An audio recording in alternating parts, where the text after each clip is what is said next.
Hello, I hope you guys are doing well. Welcome to another video. This one's going to be looking at the fundamentals of spacing, specifically from the perspective of mid lane, under the concept of pocket selection.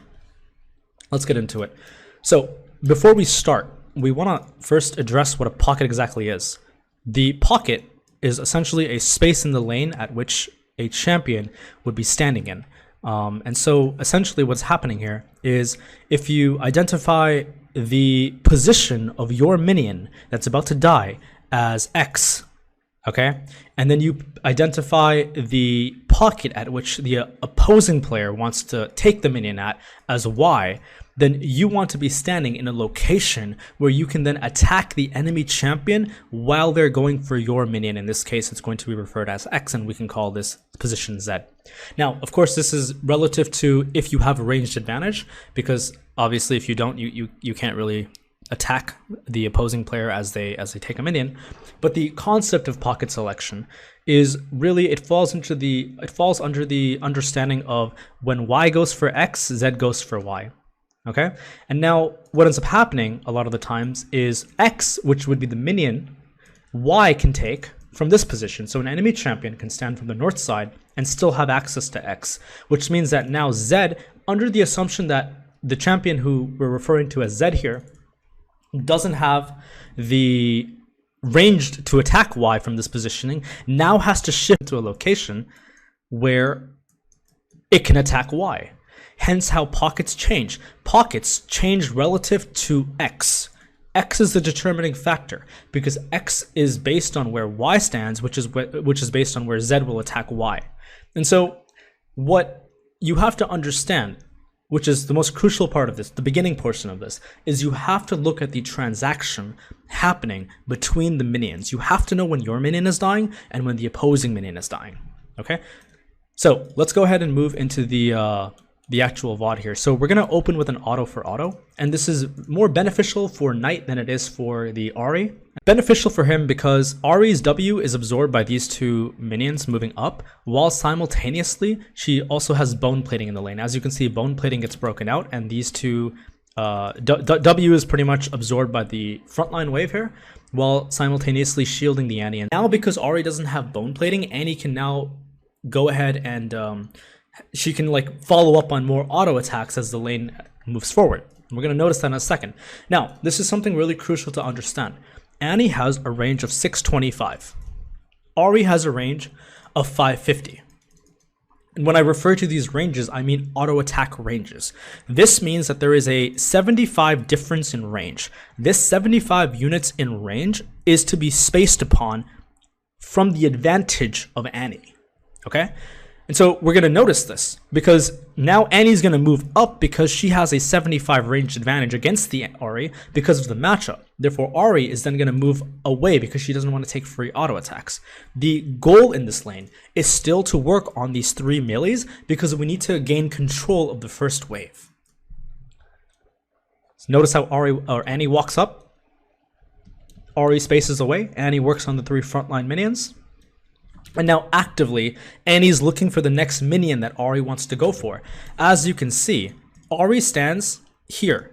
Now, if we determine this area as A, Ahri is going to stand in B.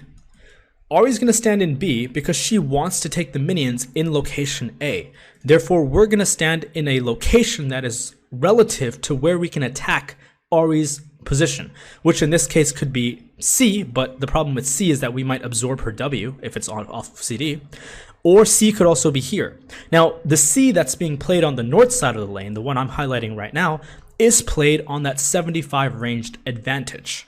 Likewise, as the auto goes off, Annie's going to aggro these three casters, pulling the lane back, allowing her to safely CS them as the lane evolves further.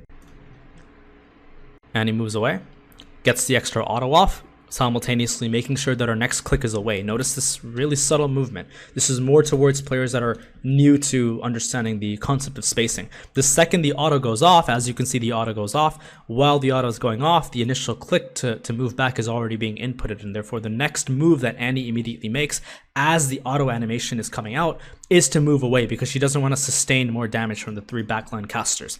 As you can see, the three backline casters aggro her, and then they pull slightly closer to the Annie. Now, in this lane, you still want to work on these two melees, because this is still the goal of the lane. We need to get these two melees out because we need to get a push lead. We're not going to be talking too much about the details of what's happening on the map, because the VOD that I'm doing right now is primarily focused on just spacing. Now, again, same concept. Notice what's happening. Look at the next minion of yours. When I say you, I mean the player playing Annie. Look at the minion that's about to die. This minion is about to die, which means that Ahri, in this case, can stand in order to get this minion in position A, in position B, in position C, in position D. Okay? Now, we can only attack Ahri in a number of positions. We can hit her from position 1, we can't really hit her from position 2, can't really hit her from position 3, we can only hit her from position 4 if she stands in position in pocket D. Okay, so this is something that you have to be aware of, and this is all relative to the minion that's about to be last hit. So notice what Knight does here. He moves to the south side of the lane, takes the, he threatens the auto attack, gets the auto off, uses the 75 range, absorbs the W from his two casters. He eats one of them, but the shield is just going to absorb the W, and because Annie is just very, very strong, level 1. Takes the second auto because he has a shield, backs off, pulls the two casters away from him, works on them. Notice how he has a slight lead on the wave. Notices at this point that he has no last hits to take and he has a small push lead, which means that this is the perfect time to ward. You want to be warding when you don't have any last hits to take and when you are going to be playing the lane in a position that's going to be more up. See, if he doesn't place the ward, he can't utilize the level 2 when he gets it.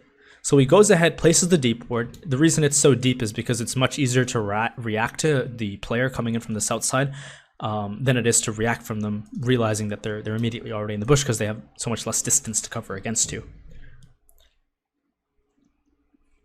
Takes the minion here, gets level 2, and now he presses up, threatens, gets the auto off, and this again is the 75 range that we were talking about, gets the Q off as well, aggroes the 3 casters. Again, you want to be a little bit aware here. If the wave in your game is played differently and you're able to stack 3 waves, it's better to stack 3 and crash. Alternatively, you can also stack 2 and 3 and stay and just keep hitting her, because you know she has the last on her tower. Yeah, so you want to be aware of stacking the waves. Now, when you auto attack the Annie, this is what Knight is doing right now is perfectly fine. But he will take aggro, and you do have to be aware of the fact that you're going to take aggro. And so if you are looking to stack the 3rd wave in a different situation, in a different game, auto-attacking the opposing player when you have an advantage like this will actually accelerate your push. Although if you don't mind an accelerated push, you can go ahead and continue to auto-attack. In this case, because the matchup is so detrimental for the Ahri right now, it's completely fine to just abuse her with as many autos, even if we take a little bit of minion aggression. 3rd wave ends up arriving. Wave is now bouncing back. And again, that's all for today. Okay, we just want to cover the basics. This was just a quick concept on understanding where you have to be when it comes to standing in the right pocket. These pockets you take are determined by the transaction between the minions that are happening. And so always pay attention to your minion that's about to die. Know where the opposing player can stand and then preemptively move in order to find positive traits for yourself. Good luck.